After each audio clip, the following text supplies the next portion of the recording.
മക്കൾ നിൽപ്പുണ്ട്. ഇതാ ഒരുത്തൻ ഇവിടെ നിൽപ്പുണ്ട്, ഒരുത്തിത് ഇവിടെ ഇരിപ്പുണ്ട്. എന്തിനാണെന്നറിയാമോ? ഞാനിവിടെ ബീഫ് മുറിക്കുന്നുണ്ട്.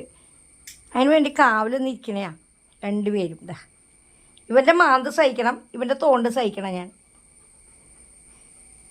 അപ്പോൾ ഇനി ഇച്ചി വേണോ? ഇച്ചി വേണോ പപ്പുവിന്?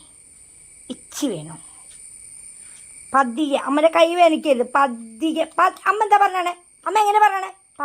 പതിയെ തിന്നേ. ആ അങ്ങനെ പപ്പുട്ടിന് കിട്ടി. ഇനി മോമ് അമ്മയുടെ പൊന്നിനെ ചിനോ. അയ്യോ സങ്കടം കൊടുക്കാം.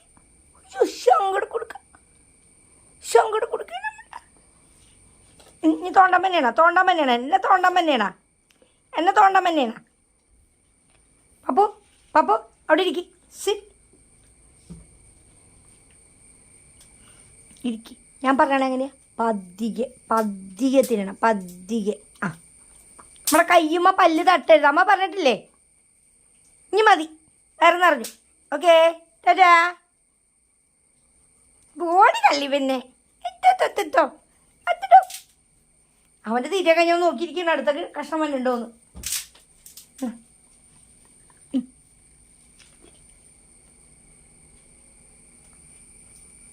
വേറെ ഒന്നും വേണ്ട. ഇന്നത്തെ ദിവസം അവൻ ഒന്നും തിന്നൂല. പപ്പു അവനെ നോക്കണ്ട. നീയല്ലേ പുതിയ പങ്ക് തിന്നത്. വേണ്ട തോണ്ടണ്ട എന്നെ.